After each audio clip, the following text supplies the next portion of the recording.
योगी जी, ये बताइए कि आपने कभी किसी से प्यार किया है? देखिए, मैं एक सन्यासी हूँ। मैं केवल भारत माता से प्यार करता हूँ और मुझे लगता है कि इन सब बच्चों को प्यार करता हूँ। अब एक तस्वीर मुझे मिली ढूंढते ढूंढते, आप बाघ को, टाइगर को दूध पिला रहे हैं। टाइगर जैसा साहस जिसमें होगा वही टाइगर को दूध पिला सकता है। आप इसको नहीं मानते? गांधी जी कहते हैं कोई एक थप्पड़ मारे तो दूसरा गाल आगे कर दो। मैंने कहा मानो होगा तो मानेंगे, दानो होगा तो नहीं मानेंगे।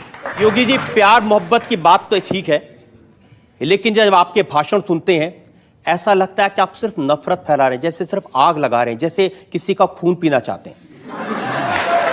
मैं एक सन्यासी हूँ और एक सन्यासी होने के नाते सच बोलने का साहस करता हूँ। ऐसा सच आप कहते हैं कि अगर एक हिंदू का खून बहेगा तो हम 10 मुसलमान का खून बहाएंगे?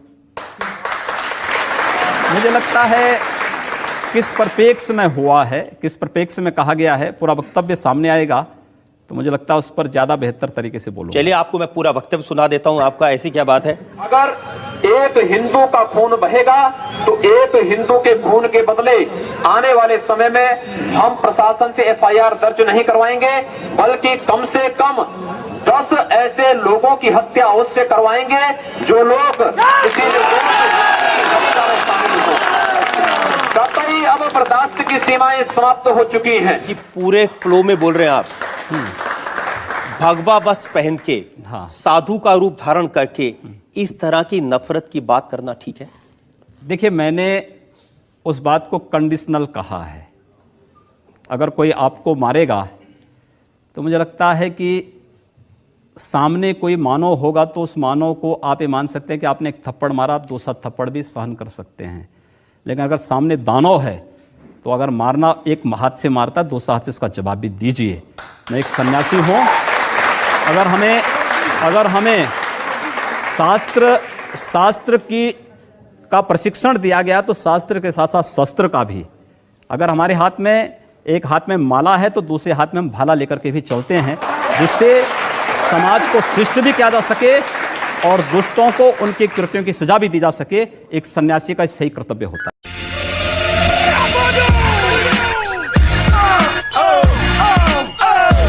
मोदी जी कहते हैं सबका विकास सबका साथ। सबका साथ सबका विकास की आप कहते हैं एक मारोगे मैं 10 मारूंगा। मैंने कहा है अगर एक को मारोगे तो फिर भाई उसका तो ये होगा ही। अगर आप मारेंगे तो ये उम्मीद मत करिए कि आप सुरक्षित रहेंगे। आप इसलिए किसी को मारिए मत, शांति से विकास पर ध्यान दीजिए। आपकी सरकार है, सरकार को कानून का काम करने दीजिए। अब तो कम से कम हम कानून की बात कर रहे हैं ना। हमारी जो भी बातें कंडीशनल हैं। अगर आप शांति से रहेंगे तो हम भी शांति से रहेंगे। आप विकास पर ध्यान देंगे तो हम तो विकास में आपको और सपोर्ट करने वाले हैं। हमारे यहाँ भारत के अंदर मैं तो आप चाहता हूं सिर्फ आप जनता से आज इतना वादा कर दें कि आप इस तरह के भड़काने वाले बयान नहीं देंगे, आप आग लगाने का काम नहीं करेंगे और वाकई में सबको साथ लेके चलेंगे। जो अगर बशर्ते अगला पक्ष शांति से रहेगा तो मुझे प्रसन्नता होगी उसके विकास करने में योगदान देने में।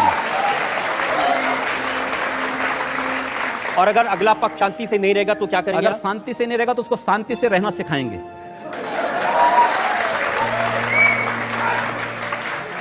बंदूक के दम पर, मार के दम पर। जो जिस भाषा को समझेगा उस भाषा से समझाएंगे। लेकिन योगी जी, भगवान महावीर के देश में, भगवान बुद्ध के देश में हिंसा की बात करना, हाथ उठाने की बात करना, खून की बात हम कब कर रहे हैं?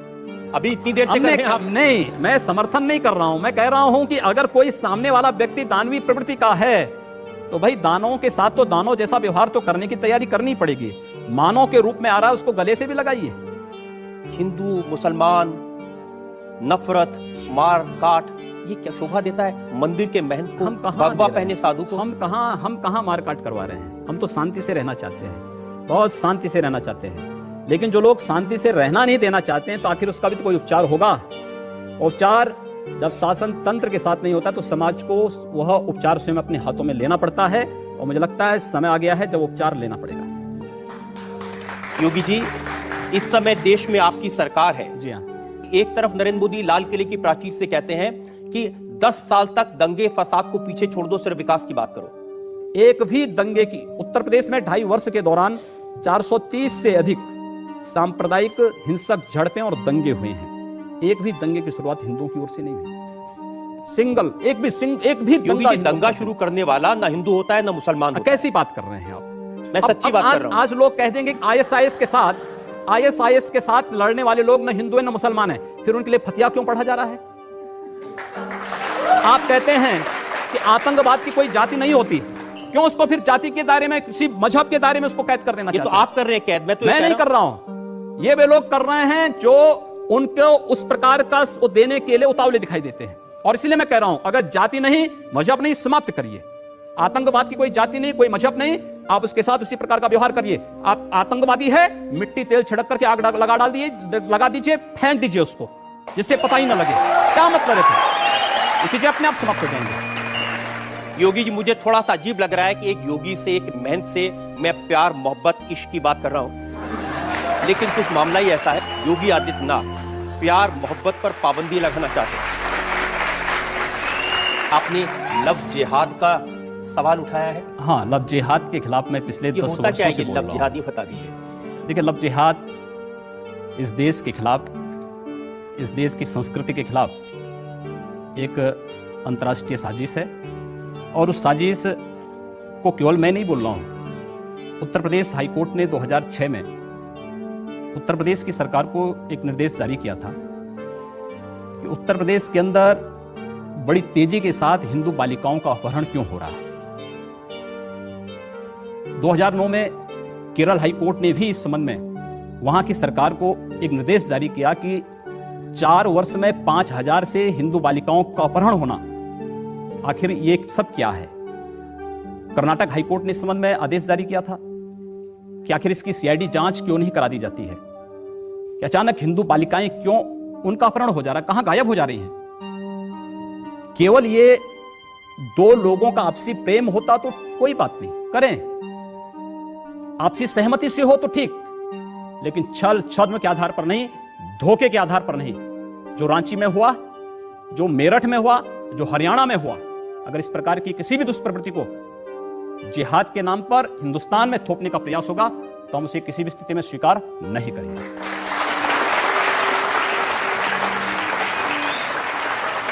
योगी जी, कुछ अजीब बात नहीं है कि अगर हिंदू लड़की मुसलमान लड़के के साथ भाग जाए तो लव जिहाद, और अगर किसी मुस्लिम लड़की से हिंदू लड़का शादी कर ले तो जिंदाबाद कहते हैं। ये डबल स्टैंडर्ड क्या है?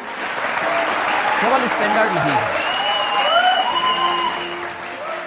हिंदू लड़के के साथ कोई मुस्लिम लड़की जाती है तो अपनी सामाजिक सुरक्षा के नाते जाती है। इस बात को लेकर के जाती है कि वह हिंदू लड़का उस लड़की को लेके जा रहा है तो एक शादी के अपने व्रत को निभाएगा, उसकी सामाजिक सुरक्षा की गारंटी देता है।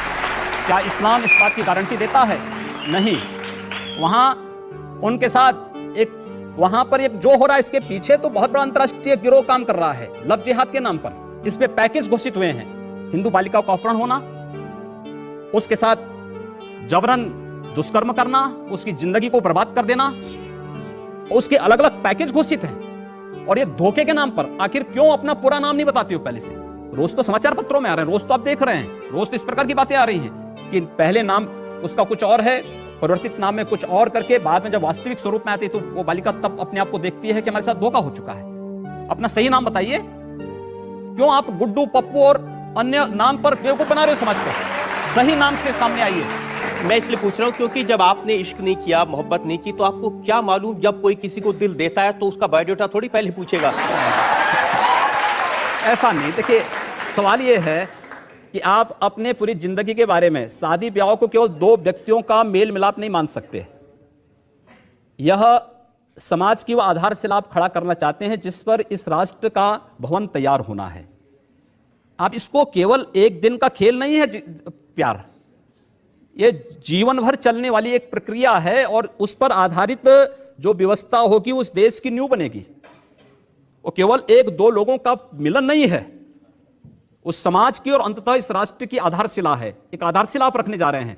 वो आधारशिला अगर गलत होगी तो फिर भवन भी भरभरा करके गिरेगा। आधार मजबूत होगी तो भवन भी उतना ही मजबूत होगा। उस मजबूत भवन के निर्माण के लिए, राष्ट्र के इस मजबूत आधार को स्थापित करने के लिए हम इस बहस को चला रहे हैं।